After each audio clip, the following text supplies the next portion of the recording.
Hello,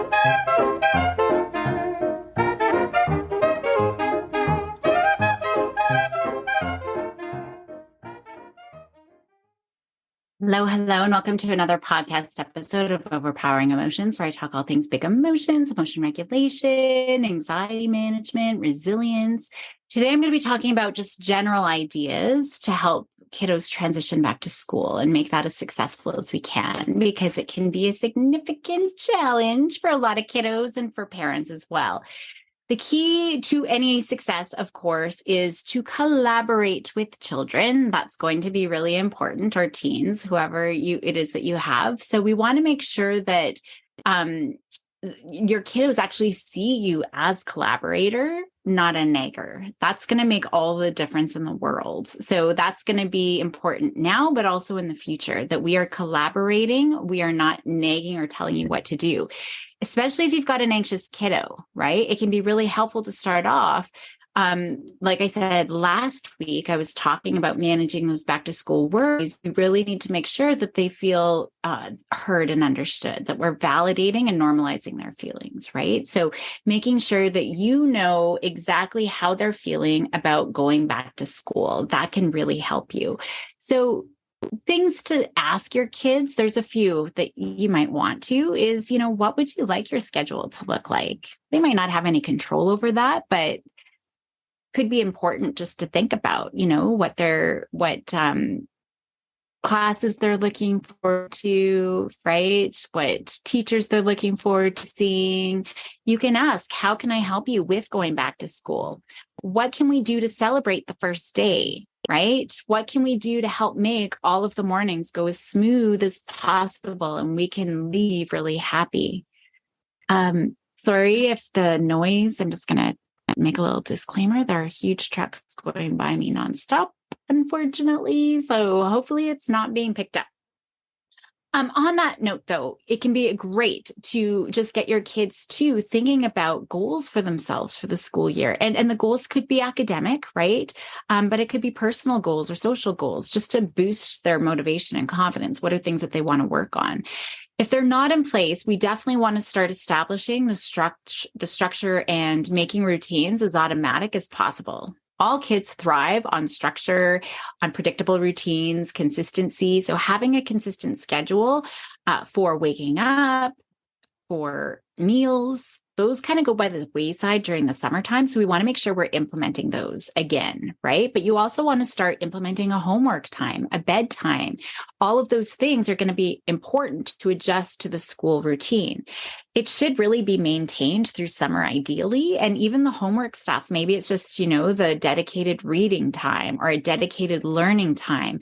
If you haven't maintained regular wake up bedtime times, start now, start doing that. If they're going to bed at 10, maybe, but their normal bedtime is 8, start boosting that up in increments, right? You really want to start that now. You don't want to all of a sudden start the first day of school. Earlier than later is better. It can be really helpful to, that last week leading up to school, to make it as close of a schedule, snack time, lunchtime, all of those kinds of things as possible. You might even want to do mini dress rehearsals for some kiddos, right? What can we start building into the day, things that our kids can already be doing so that they can structure their environment to make those routines as automatic as possible. So for me, they don't even want to, we want to make it so they don't even think about it. So for me, I never even think about it. I just put the floss right next to the counter. So when I sit down on the toilet for my morning pee, I see my floss right there. And so I'm just flossing, while I pee. And so I don't even think about it. It's just there. I've set up the environment. So what are those little things that we can start establishing now to make them so automatic, and structuring our environment so it becomes so automatic that, it's not a problem for a kiddo. So if they take medications, maybe their medication is right there. So when they're morning pee, they're like, oh yeah, I just need to take that. Or it's right there whenever they're going to go have their cereal. It's part of their morning breakfast routine. Are there other things that you can do to establish now, like leaving to go to school? Maybe it's going to school ritual that you have. Maybe they're listening to music as they get ready. That can be great anyway with time management. So knowing I should be able to get dressed in 2 songs, I should be able to brush my teeth in 1 song. So having some sort of morning ritual that they could start doing now, anyways, they should be brushing their teeth every day, even in the summertime. So maybe they could start doing that. Maybe a goodbye ritual too. It could be a special handshake, or it could be a 5-second squeeze. For me, I do my oxytocin hugs. And so it's a 9 Mississippi hug that we always do, even with my 16-year-old daughter who's going into grade 12. So we can look at those types of things.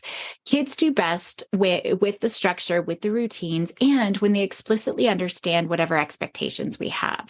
So maybe we're brainstorming a list of everything that they're expected to do in the morning, for example, to get ready for school. Do they have to pack a lunch for themselves in the morning? Do they need to bring an agenda or their water bottle, right? What are those things that they are going to be responsible to do for themselves? How can we start building in some of those things now? Do they, at the end of the day, have to unpack their backpack? Do they have to do their homework as soon as they get home?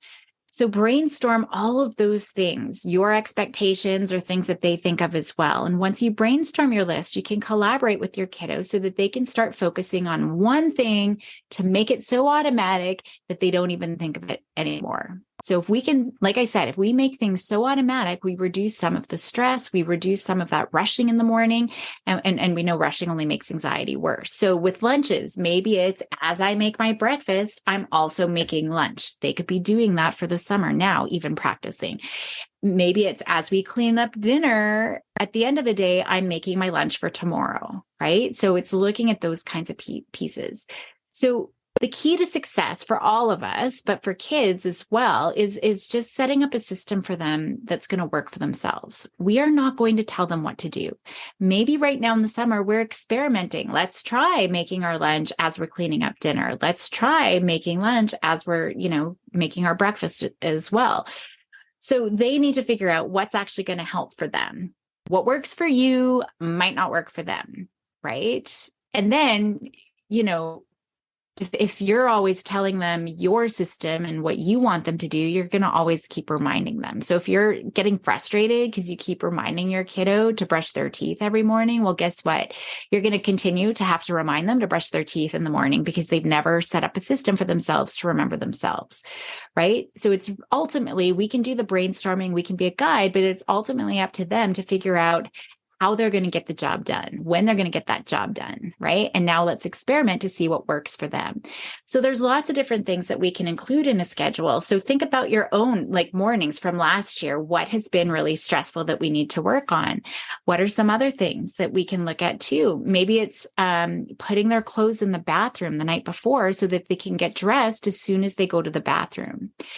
Maybe doing tasks room by room by room. I know a lot of kiddos, they'll leave their room, they'll go to the bathroom to go pee, but then they're downstairs and now they might be eating breakfast, but now they've got a device and now they got to go back to the bathroom and do the stuff that they need to do in the bathroom to get ready. And then they got to go back to their bedroom to do all the things. They're just all over the place, but maybe you're doing all of the things by room. So if you start your day in the room, maybe you're doing all the bedroom tasks first. Maybe you do have to go to the bathroom. So you do your bathroom tasks first, then we come back to the bedroom, whatever it looks like. So bedroom tasks, it's getting dressed.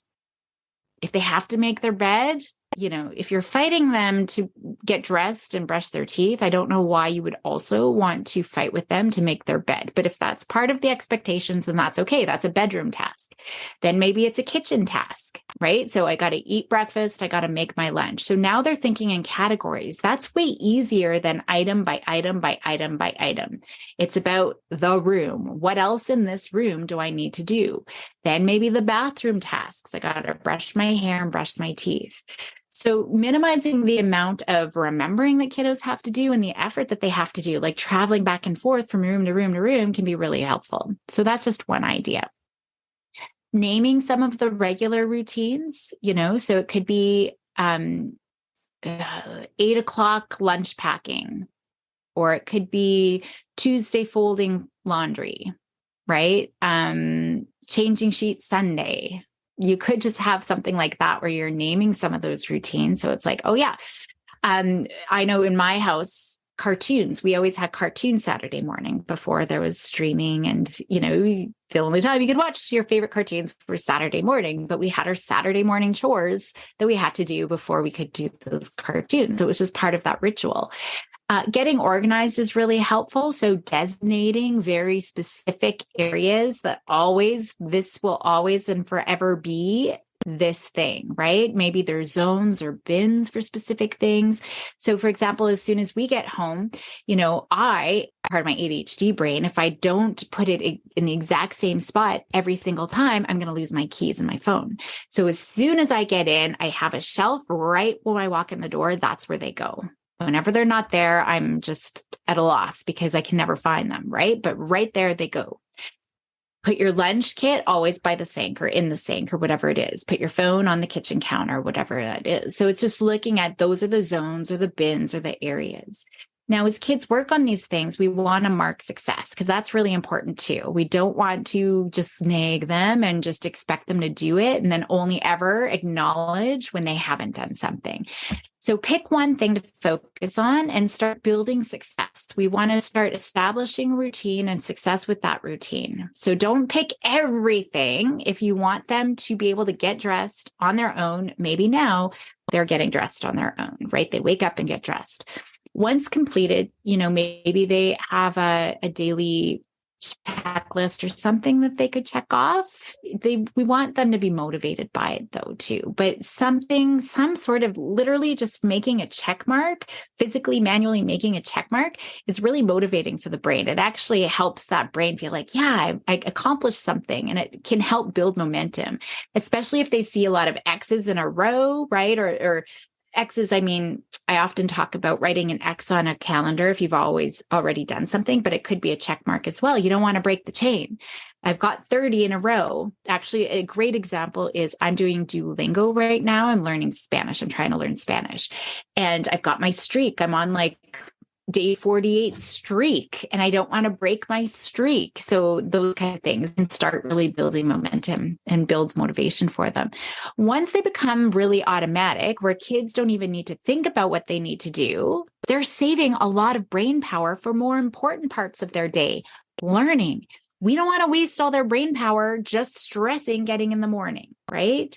So we want to just focus on one routine now in the summertime that they can start doing. Once they've got that automaticity, you're not nagging them and all of those things, then you can start looking at another routine. So which one thing would make all the difference in the morning for you in the world?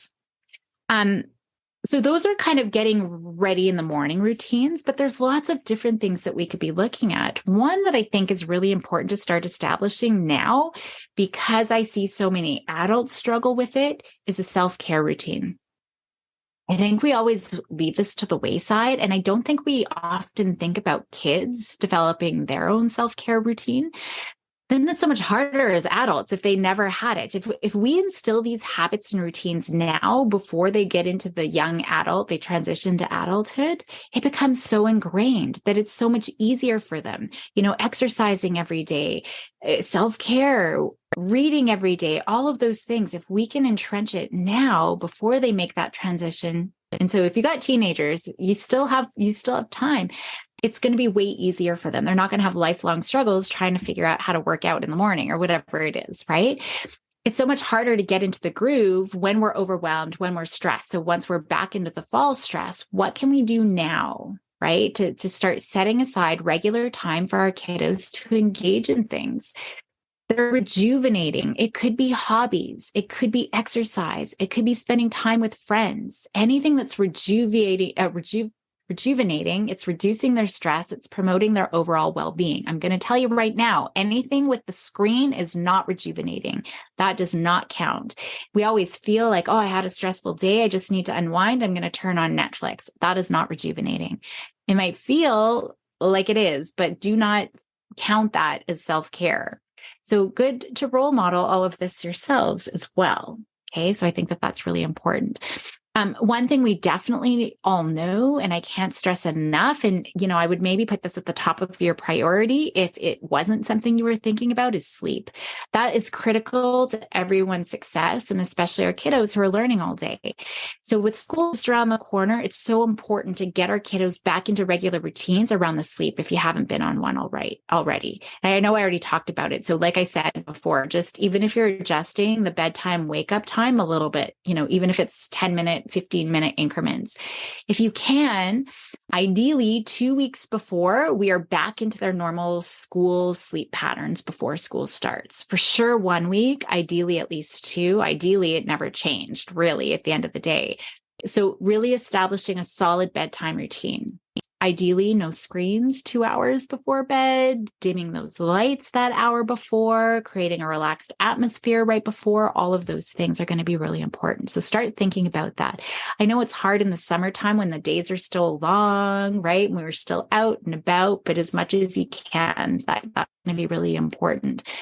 I mentioned screen time. On the screen time front, if you haven't yet, monitor screen time. Set firm limits on any of their recreational screen time use. Make sure that they're having enough time for physical activity, doing something creative, doing their reading, social interactions. If they're doing journaling or any chores or anything else that you have, make sure that those are a priority first. Start reining in the screen time now. You don't want to add that stress of reining things in as they're transitioning back to school. You can also start to think about reconnecting with school peers before they head back if they haven't had any contact either. Feeling connected is a really key piece for looking forward to going back to school. And that can definitely make the transition so much easier. So looking at how can we start reconnecting with friends they have already if they haven't maintained contact through the summer. We also want to be really proactive and help our kids strengthen their growth mindset, especially once they're in school. So last week I was really talking about managing the worries, the back to school worries, and how we can stretch out of our comfort zones and be really resilient. But now we can be looking at some of the growth mindset too. So highlighting the efforts that they're putting into things as they're doing things. So it's part of all of life. It's not just on your math homework, right? It's not just when things get tough in school. That growth mindset is even when you're trying to get up on your skis, water skis, or when you're trying to learn to ride your bike for the first time or whatever else is going on. So I've talked about it in the past. I love starting a mistake of the day if you haven't already done that, where as a family, you're talking about your mistakes of the day and what you've learned from it. Right. And if it's appropriate, what you're going to do now or what you're going to do next time, if there is going to be a next time, for example. So we're looking at those as learning opportunities. That's what they are, right? They just need to start thinking about it. So if they're doing their chores, right, highlight how much effort that they're putting into their chores. Don't nitpick if they didn't do it exactly or they didn't do the job you would have done, right? It can be so easy to nitpick all of those things. At least initially. Yes, we can get pickier, but at first when we're building that growth mindset, we really want to focus on the effort. We want to encourage them to take on new challenges. Like I said last week, get out of their comfort zone, give them puzzles or hard tasks to do, and they have to work through the frustration that comes with it when they don't get it right away. We want to practice these things. We want to build routines around these type of things. Doing something hard every day is good for your kiddos to do. Something hard that could be, initiating a social interaction or going to the Circle K to get a Slurpee, or it could be doing a hard math worksheet. It doesn't matter what it is, just for them, what's hard, what's uncomfortable, building that routine every day. It sets them up proactively for success for the school year with a motivation and a willingness to do those important things and knowing that those really are learning opportunities. We also want to make sure that we're instilling that love for learning. That's so important, even during the summertime. We want to encourage them to get curious, right? Expose them to lots of different topics, lots of different ideas, even educational resources. Yes, even now in the summertime. If you have the means, go to things like museums or science centers, right? Just get those learning juices flowing, or even just the library. Do your own science experiments at home. talk about interesting parts of history.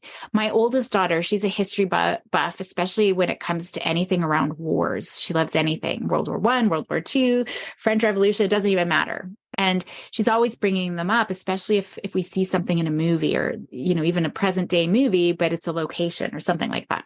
Whatever topic that they're passionate about.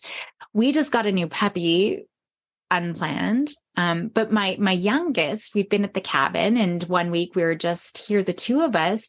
She was creating her own manual. So she was researching, how do you train a puppy, and specifically the kind of breed that we got. And she started creating her own training manual. She made a training schedule. She's been documenting her training that she's been doing. So she's filming, right? Whatever she's going to do with it, I'm not sure. So she's reading, she's curating, she's writing. It doesn't matter what the topic is, just get them curious about something and they're learning about it and then they're sharing it. And we want to model that as well. So maybe having a genius hour where the family, we're digging into whatever it is that we're interested in learning more about, and then we can share it with each other, however that is, maybe set a time at the end of the day and we can talk about it, or at the end of the week, we can show what we've created or a little presentation or whatever it is. Every night, when we're together as a family, we go and read for a little bit. It's one of our favorite parts of the day. So we're promoting that love for learning. You got to promote that love for learning. It's really going to show through your modeling and setting up these opportunities that are going to help engage their willingness and their drive to keep learning. So that's your job as parents. That's really important. And if you're a professional working with families, that's something that we want to help parents do and encourage parents to do. If you're an educator, we want to help parents, do all of those things too. There's also little things that we could be doing, like getting all the school supplies that can help kids get motivated. They can pick their own, colored notebooks that they want and all of those kinds of things. Thinking about too, setting up a quiet, well-lit study area where they can focus on doing their schoolwork, right? Maybe they can decorate that little area. Again, it's creating the space. We're going to be creating habits around it. So getting them involved in all of that can be really helpful. We can start to talk to our kiddo about what their plan is for doing studying or for doing homework. Think about that now, and maybe they can use this space as part of their learning time, right? Get them to help create a system for organizing things. It could be organizing any assignments or their school-related papers. Maybe there's things that you could start getting organized now. Maybe it's about compiling a bunch of ideas for lunch or for snacks. Maybe they're researching that. So then you just have it there. You're not scrambling for what to get. We just have things put together already. So that could be really helpful. Every kiddo, every family, y'all have your own needs. Every kiddo has their own strengths, their own challenges. So we're going to think about, what is it that my family needs? What is it that my kids need? What have we struggled with in the past? What has my kiddo struggled with, whether it's going to school or, managing different things, if it's time management, right? Maybe it's getting them to now predict how long they think it takes them to do things. Maybe predict how long it takes them to ride a bike to the park or to get dressed in the morning or to eat their breakfast. And then write down how long it actually took them, right? So they can start seeing how accurate their predictions are.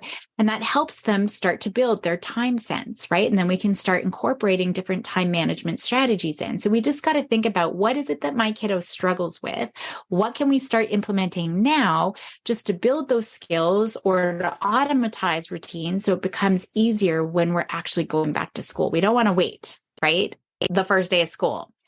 And I think that that's important. I will be talking about different things as we go back into school as well. So I will leave it there. I was going to talk about connecting with the school, but I'll leave it there for a future episode. And I will have other skills. I've got a couple of guest experts who are coming on. We'll be talking a little bit about things like time management and perfectionism, performance anxiety, just to help our kiddos be successful as they go back to school. And then I'll also be talking about different routines once we're in school. But right now, start thinking about those things that are challenging during the school year.